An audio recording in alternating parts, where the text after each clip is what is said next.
아멘. 오늘 함께 보실 하나님의 말씀은 에베소서 5장 15절에서 21절 말씀입니다. 에베소서 5장 15절에서 21절까지의 말씀입니다. 제가 가지고 있는 성경 신약 성경 315페이지입니다. 제가 읽겠습니다. 그런즉 너희가 어떻게 행할 것을 자세히 주의하여 지혜 없는 자 같이 말고 오직 지혜 있는 자 같이 하여 세월을 아끼라. 때가 악하니라. 그러므로 어리석은 자가 되지 말고 오직 주의 뜻이 무엇인가 이해하라.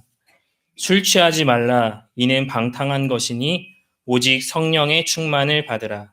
시와 찬미와 신령한 노래들로 서로 화답하며 너희의 마음으로 주께 노래하며 찬송하며 범사의 우리 주 예수 그리스도의 이름으로 항상 아버지 하나님께 감사하며 그리스도를 경외함으로 피차 복종하라.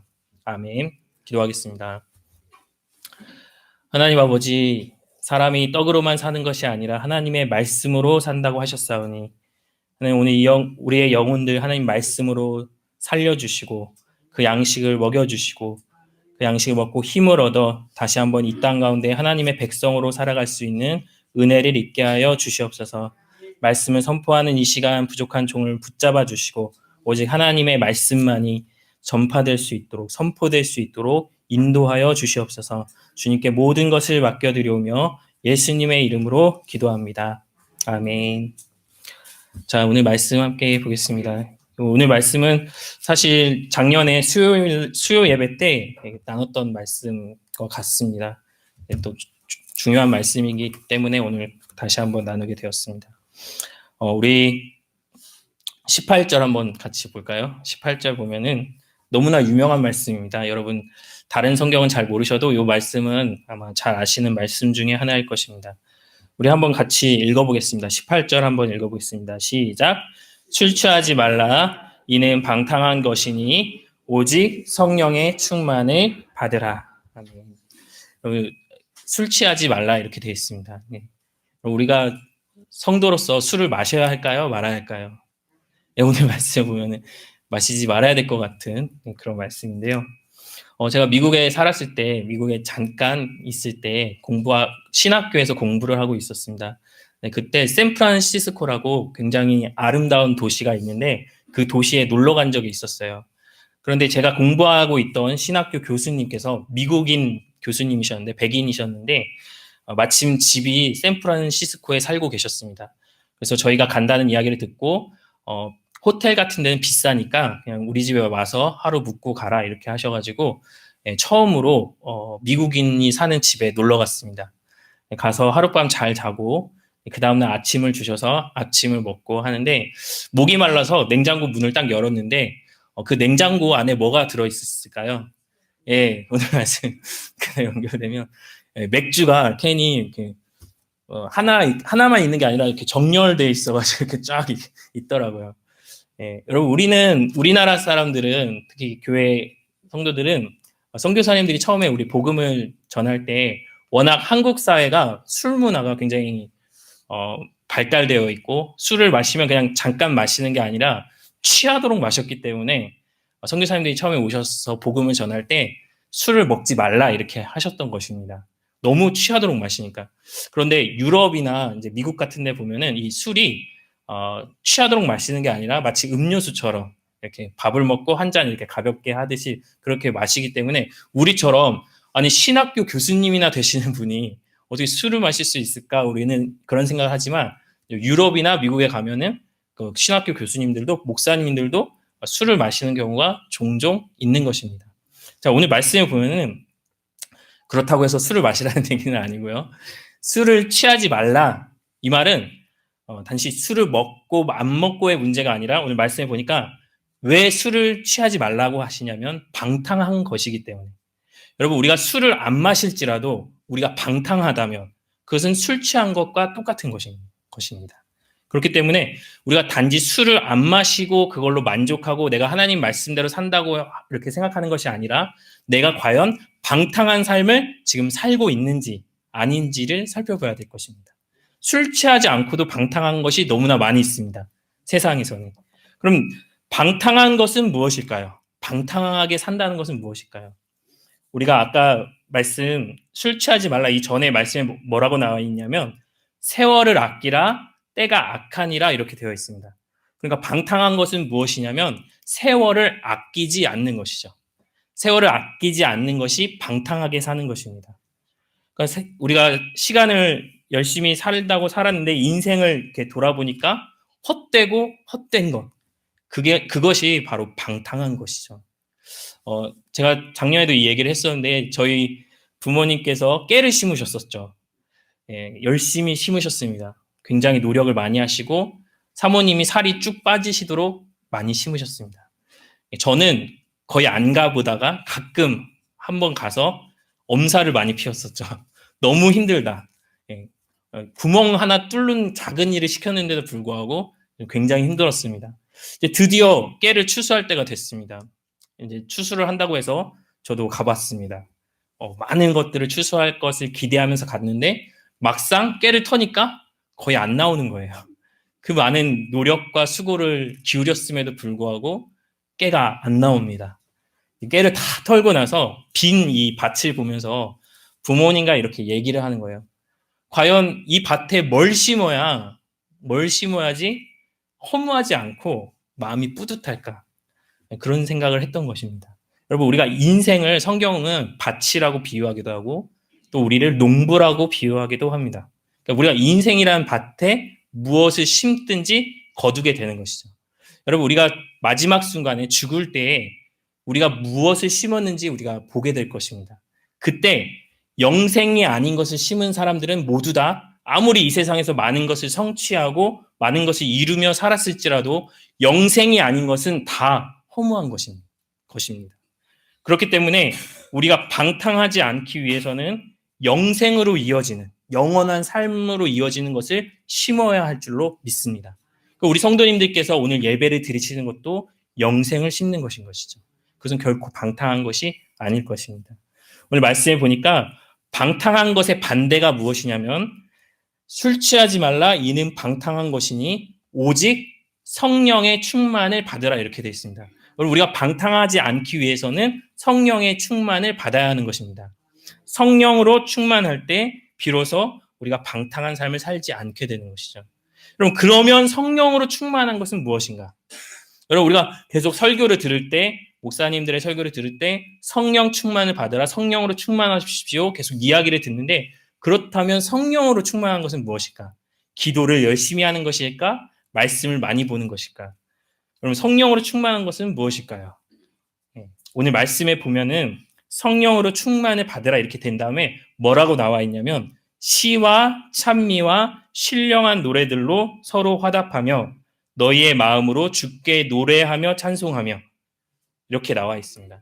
여러분, 성령으로 충만한 사람을 우리가 어떻게 알 수 있냐면 기도 많이 하는 것도 물론 성령 충만한 것이고 말씀을 많이 보는 것도 충만한 것이지만 오늘 말씀에 의하면 무엇보다도 그 입술에서 찬송이 터져 나오는 것, 그 입에서 하나님을 향한 신령한 노래를 부를 수 있게 되는 것, 그것이 진짜 성령으로 충만한 삶인 것입니다. 우리가 신앙생활을 열심히 하고 또 믿음을 갖고 있다는 것은 결국 무엇이냐? 찬송으로 나오게 되는 것이죠. 오늘 에베소서 1장에 오늘 5장이지만 1장의 말씀을 보면 하나님께서 우리를 구원해 주신 것은 우리로 찬송을 하게 하려 하십니다. 이렇게 되어 있습니다. 그러니까 찬송이 결론인 것입니다. 여러분, 그리고 우리가 천국에 가면 어떻게 해야 될까요? 천국에 가면 여러분 감사할 것은 설교를 안 들으셔도 됩니다. 네, 여러분 너무나 감사한 것이죠. 거기 가면은 여러분 설교를 안 들으셔도 돼요. 이제 설교에서 해방이 되는 것입니다. 왜냐하면 거기서는 모두가 다 하나님을 너무나 잘 알고 있기 때문에 옆에 있는 사람이 설교를 할 필요가 없는 거예요. 내가 이미 그 하나님을 너무 잘 알고 있어요. 그래서 설교를 할 필요가 없습니다. 기도도 할 필요가 없죠. 눈앞에 하나님 직접 계시니까. 보이지 않는 그분을 향해서 기도할 필요가 없습니다. 그러면 이 땅에서도 하고 천국에서도 하는 것은 무엇이냐? 예, 찬양입니다. 우리가 요한계시록이나 다른 말씀들을 보면은 천국의 모습을 성경에서 나타낼 때 항상 나오는 것이 그 옆에 있는 천사들이나 사람들이 하나님을 찬송하고 있습니다. 여러분, 찬송이야말로 우리의 모든 신앙의 결론인 것입니다. 그래서 우리가 예배를 드릴 때도 찬송으로 시작했다가 찬송으로 마치는 것이죠. 그러면 여러분 찬송하는 거, 이렇게 성령 충만해서 찬송한다는 것은 무엇일까? 매일 찬송을 부르는 것이 찬송하는 삶일까? 그러면 찬송의 의미에 대해서 우리가 한번 생각해 봐야 할 것입니다. 여러분 하나님을 찬송해야 되죠. 근데 그 찬송은 무엇이냐면 마치 이런 것과 같습니다. 다 아시는 분은 아시겠지만 저는 삼겹살을 굉장히 좋아합니다. 정말로 맛있는 삼겹살집에 가서 삼겹살을 먹으면 저만 먹는 것이 아니라 제가 친구들이나 주변 사람들한테 여기 삼겹살이 진짜 맛있어. 거기 고기가 아주 신선하고 거기다 숯불에다 구워주는데 숯불이 너무 좋고 거기에 직접 구워주시는데 너무나 먹기에 알맞게 구워주시는 막 칭찬을 합니다. 여러분 제가 지금 뭘 하고 있는 것일까요? 그 삼겹살집을 찬송하고 있는 것입니다. 여러분 등산을 하시거나 뭐 멋있는 경치를 보고 돌아오셨을 때 거기 너무 멋있었다. 사람들한테 이야기할 때 뭘 하고 있는 것일까요? 찬송을 하고 있는 것이죠. 여러분 이게 바로 찬송입니다. 우리가 하나님을 찬송한다는 것도 이와 같은 것입니다. 우리가 하나님 찬송할 때 그냥 노래를 따라 부르고 그게 아니라 하나님을 보면서 진짜 놀라우신 분이시다. 정말 아름다운 분이시다. 정말 대단한 분이시다. 내 입에서 터져 나오는 것. 그것이 바로 진짜 찬송인 것입니다. 여러분 그 찬송을 들으시기를 축복합니다. 네. 찬송을 못하게 하면 어떻게 될까요? 찬송을 못하게 하면 답답하겠죠. 여러분 멋진 경치를 보는데 옆에서 말을 못하게 해요. 그러면은 그 경치가 아무리 멋있어도 그 경치를 보면서 마음이 막 기쁘고 감사하고 너무나 그런 것들이 감격하는 마음이 터져 나올 때 말을 못하게 하면 어떻게 되죠? 그러면 그게 기쁨이 반감이 되죠. 근데 그렇게 기쁜 걸 볼 때 나 혼자 보는 게 아니라 옆에 친한 친구가 있어서 같이 막 기뻐하면서 와 진짜 멋있다 이러면 어떻게 되죠? 기쁨이 배가 되는 것이죠. 이게 찬송의 역할입니다. 음악의 역할이 이와 같습니다. 그래서 성경에도 보면은 찬송을 할 때 뭐라고 하냐면 서로 화답한다 이렇게 되어 있습니다. 천사들이 서로 화답하면서 거룩하다, 거룩하다, 거룩하다 이렇게 말하고 있고 오늘 말씀에도 보면은 우리가 서로 화답하며 너의 마음으로 주께 노래하며 찬송하며 이렇게 되어 있습니다. 그러니까 우리가 혼자 찬양하는 것이 아니라 서로 화답하는 거죠. 우리 주님 너무나 놀라우셔. 우리 주님 영광스러우셔. 그것이 찬송의 역할인 것입니다. 여러분 찬송과 음악도 그와 같은 것이죠. 하나님께서 우리에게 음악을 주셨습니다. 그래서 음악을 우리가 찬송을 할 때 하나님께 영광 돌리는 그 찬송만 하는 것이 아니라 세상의 음악들도 사실은 하나님이 우리에게 주신 것들이에요. 그러니까 우리가 찬송만 하나님 앞에 하나님이 우리에게 주신 것이 아니라 우리가 세상에서 듣는 많은 음악들도 하나님이 주신 것입니다. 물론 거기에는 약간 악한 영이 만든 음악 같은 것들도 있어요. 굉장히 가사가 악하고 음란하고 또 멜로디가 굉장히 사악하고 그런 것들도 물론 있습니다. 그런 것이 아니라 정말 아름다운 음악들이 아주 많이 있습니다. 그런 음악들은 하나님이 우리에게 주셔서 누리게 하시는 것들이에요. 마치 우리가 자연을 볼 때 산을 보고 바다를 보고 별을 볼 때 마음의 위로가 되고 힘이 나듯이 좋은 음악을 우리가 들을 때 그 음악도 하나님이 주신 것이기 때문에 그 음악을 들을 때 우리가 힘이 나는 것입니다. 물론 우리가 찬송을 들을 때도 많은 위로를 받게 됩니다. 우리가 정말로 힘이 들고 기도하기 힘들고 말씀 듣기가 힘들 때 때로는 그럴 때 찬송을 들을 때 마음의 위로가 될 때가 있습니다. 그런데 세상 음악도 비슷해요. 제가 예전에 교회 사역을 이제 마치고 돌아왔습니다. 그 교회는 우리 삶의 교회는 너무 감사하고 또 코로나 기간이기 때문에 우리가 많은 활동들을 하지 않지만 제가 서울에서 사역을 할 때는 밤 늦게까지 사역을 했어요. 새벽에 새벽 예배부터 시작해서 밤 늦게까지 철야까지 이제 마치고 집에 오면은 이제 정신은 깨어 있는데 몸은 피곤하고 기도하거나 이제 말씀을 볼 힘이 전혀 나지 않았을 때 그때 우연히 세상 노래를 듣게 됐습니다. 시끄러운 막 노래들이 아니라 그냥 감미로운 그런 세상의 노래들이었어요. 가요들이었어요. 근데 그 가요를 막 이렇게 듣고 있는데 한 30분 정도 듣고 나니까 막 마음의 위로가 되고 힘이 넘치고 다시 기도할 힘이 생기는 것을 경험한 적이 있습니다. 여러분, 세상 음악도 그 음악이 찬양이 아니더라도 그 음악들을 주신 분은 하나님인 것입니다. 그래서 정말 음악하는 사람들이 뭐라고 하냐면 음악을 작곡을 할 때 자기가 만든 곡이 아니라는 거예요. 비틀즈라고 다 아실 것입니다. 굉장히 유명한 가수였죠. 영국의 밴드였는데 예스터데이라는 그런 노래가 있습니다. 예스터데이라는 노래가 있는데 그 노래가 굉장히 좋은 노래예요. 근데 그 노래를 작곡을 한 그 비틀즈 사람들이 뭐라고 얘기하냐면 이것을 작곡할 때 내가 막 머릿속에서 생각해서 작곡한 게 아니라는 거예요. 어떻게 작곡했느냐 물어보니까 자기가 꿈에서 잠을 자는데 꿈에서 들은 거예요. 이 멜로디를 들은 거예요. 그래서 깨자마자 그 멜로디를 적은 것입니다. 그 예스터데이라는 곡은 비틀즈 사람들이 말하기를 우리가 작곡한 게 아니라는 거예요. 이걸 음악가들은 뭐라고 하냐면 영감을 받았다 이렇게 이야기합니다.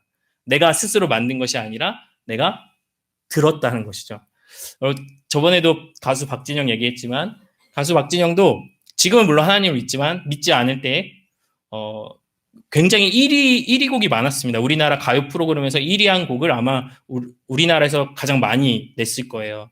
그 가수 박진영도 뭐라고 했냐면 예수님을 믿지 않을 때인데도 불구하고 자기가 작곡을 했는데 자기가 작곡한 게 아니라는 거예요.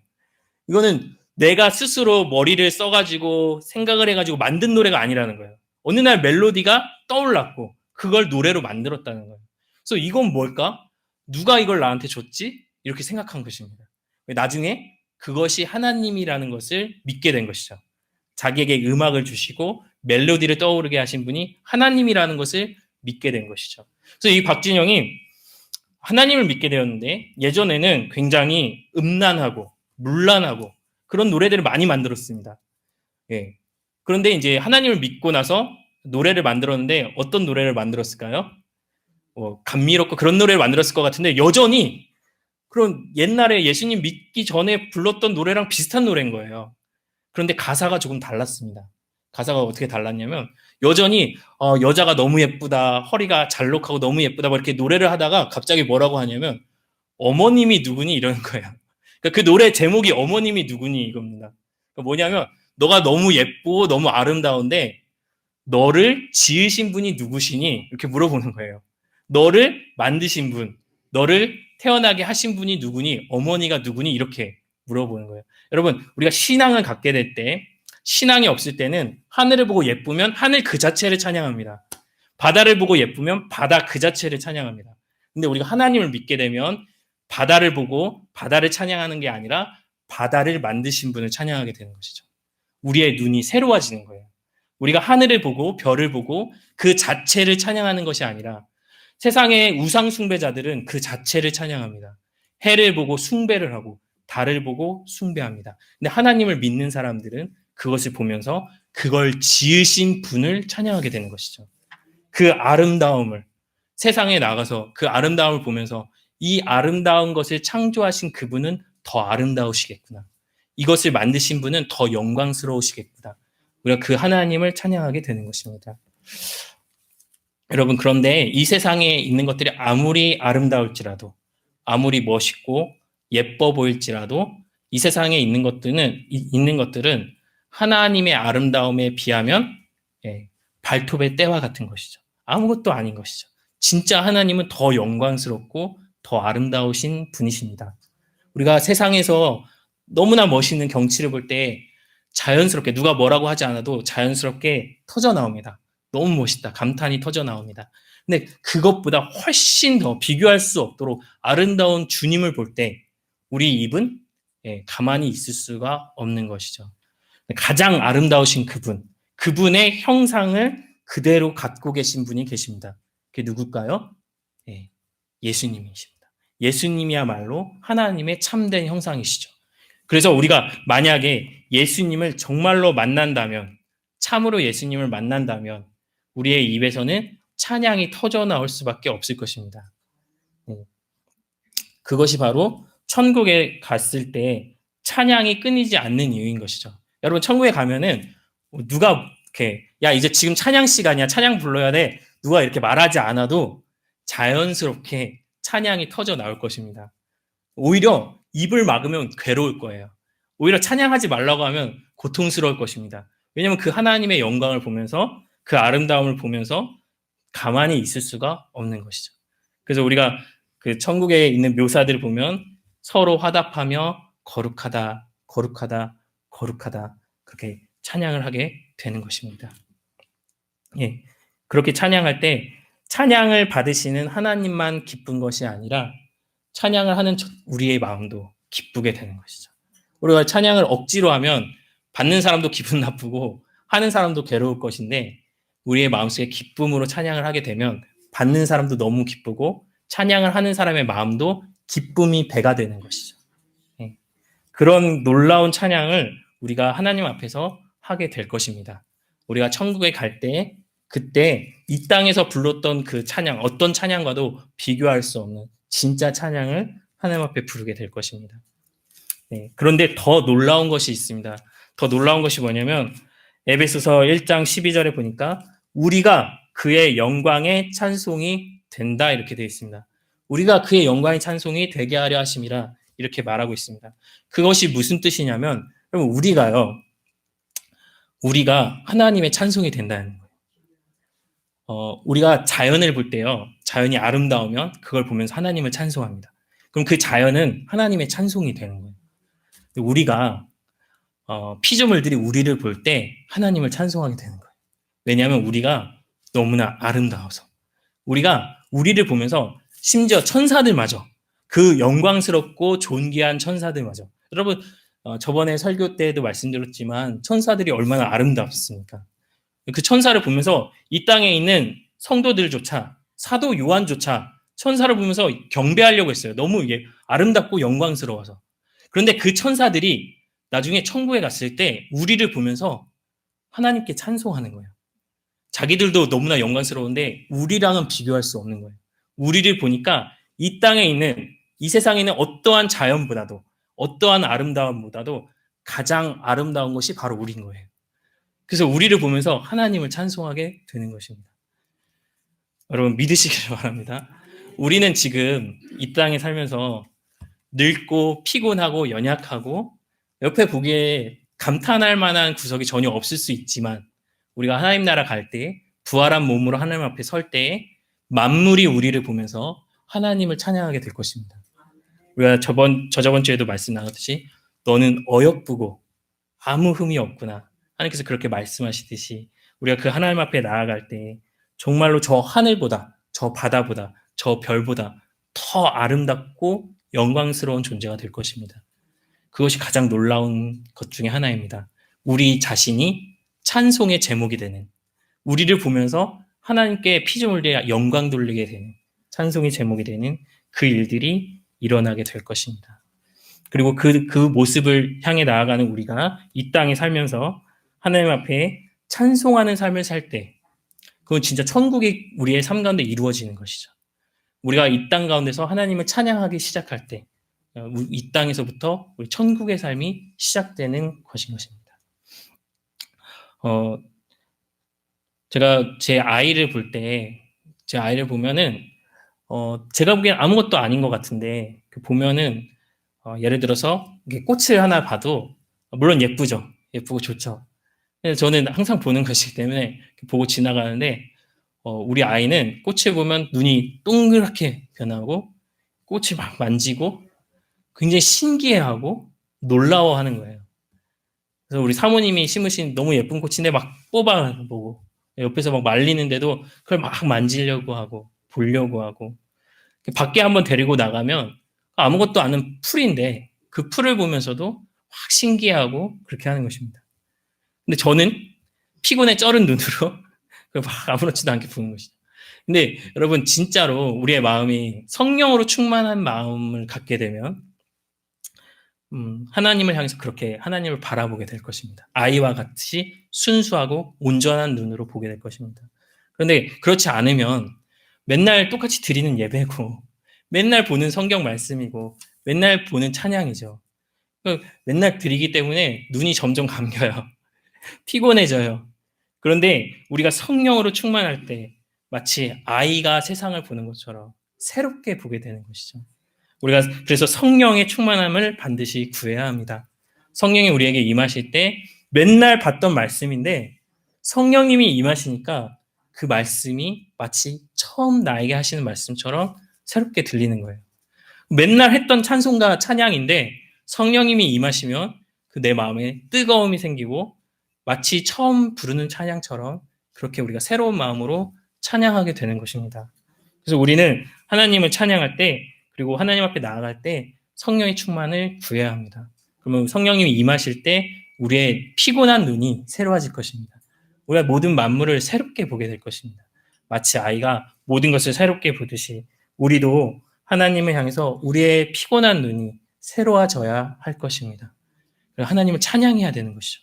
너무나 놀라운 분이신데 너무나 영광스러운 분이시고 그분이 우리에게 베풀어 주신 구원은 영원한 삶을 들여도 모자랄 정도로 영원한 삶을 들여서 찬양을 해도 모자랄 정도로 너무나 귀한 것인데 우리의 이 타락한 마음이 우리의 이 연약한 마음이 한번 찬양을 하고 나면 그 다음에 부르면 지겨워하는 것이죠. 한번 하나님을 믿고 나면 하나님 사랑함을 받고 나면 처음엔 뜨겁다가 점점 식어지는 것이죠. 그 마음을 다시 불러일으키시는 분이 바로 우리 안에 계신 성령님 것입니다. 여러분 성령님을 구하십시오. 그분이 우리에게 임하실 때 만물이 새롭게 보일 줄로 믿습니다. 그래서 은혜 받으신 분들은 가끔 그러시죠. 막 은혜 받고 나니까 성령 체험하고 나셔서 밖을 나가니까 풀이 새롭고 나무가 새롭고 막 이러시잖아요. 저도 중학교 때인가요? 고등학교 때 막 은혜를 받은 적이 있습니다. 수련회를 갔던지 부흥회가 있었던지 기억은 잘 안 나는데 은혜를 받고 나서 이제 고등학교 때 버스를 타고 가죠. 시내를 가는데 등교를 할 때 시냇물을 보는데 시냇물이 이렇게 햇빛을 받아서 반짝반짝 하잖아요. 근데 그 반짝반짝한 평소에는 그냥 지나갔는데 은혜를 받고 나서 그거를 보니까 그 반짝반짝할 때 하나님을 찬양하는 것 같더라고요. 자연이 이 자연이 이 물이 하나님을 지금 찬양하고 있구나. 그게 막 이렇게 느껴지면서 저도 마음이 너무 기뻤던 경험이 있습니다. 여러분 우리 마음이 그렇게 하나님을 향해서 날마다 성령님의 은혜를 받아서 새로워지시기를. 그래서 매일 드리는 예배, 매일 하는 찬양이 아니라 새로운 찬양이 여러분의 입술에서 터져 나오시기를 축복합니다. 그렇게 될 때 성령으로 충만할 때 비로소 우리가 좋은 일만 있을 때 찬양하는 것이 아니라 고난을 당할 때도 하나님을 찬양할 수 있게 되는 것입니다. 광야를 가는 이스라엘 백성들이 하나님 불평했죠. 그래서 광야에서 다 망했습니다. 근데 불평할 만한 이유가 있었어요. 광야에 가니까 물도 없죠. 먹을 것도 많지 않죠. 햇빛은 뜨겁게 막 내리쬐고 있죠. 그러니까 입에서 자연스럽게 불평이 나오는 것이죠. 근데 여러분 그 광야길이 사실 믿음의 눈을 통해 보면 그 광야길이 어떤 길이죠? 어디를 향해서 가는 길이죠? 가나안으로 가는 길인 거예요. 그 길이 물론 힘들고 어렵지만 그 길은 가나안을 향해 가는 길인 것입니다. 그 믿음의 눈으로 그걸 볼 때 비로소 찬양이 터져 나올 수 있는 것이죠. 여러분 우리가 고난 가운데 하나님을 찬양할 수 있는 이유는 그 고난 자체가 기뻐서가 아니라 그 고난이 나에게 만들어주는 것 때문에 찬양하는 것이죠. 고난을 좋아해서 찬양하는 것이 아니라 고난을 통해서 하나님이 하시는 일을 믿기 때문인 것이죠. 모든 것을 협력해서 선을 이루실 하나님을 믿기 때문에 그 하나님을 내가 믿음으로 보았기 때문에 고난 가운데서도 찬양할 수 있는 줄로 믿습니다. 그래서 우리는 기쁠 때나 슬플 때나 믿음의 눈을 통해 바라볼 때 결국에는 찬송을 하게 될 줄로 믿습니다. 여러분 하나님을 우리가 바라보시기를 축복합니다. 그분을 보면은 참으로 보게 되면 그분은 찬양할 수밖에 없는 분이세요. 그리고 그분이 베풀어 주신 일을 우리가 보게 되면 참으로 보게 되면 그 구원을 보게 되면 하나님을 찬양할 수밖에 없습니다. 근데 찬양하지 못하는 거는 우리 눈이 감겼어요. 우리 눈이 너무 피곤해가지고 감겨버렸습니다. 오늘 이 시간 성령님께서 우리 눈을 열어주시기를 축복합니다. 우리의 잠든 눈을 열어주셔서 마치 처음 태어난 아이가 세상을 바라보듯이 우리의 눈이 새롭게 하나님 주신 은혜를 바라보고 그 영광의 풍성함, 그 아름다움을 바라보고 정말로 기쁜 마음으로 새로운 마음으로 하나님을 찬송하는 그 삶을 살아가시는 저와 우리 모든 성도님들 되시기를 주님의 이름으로 축복합니다. 기도하겠습니다.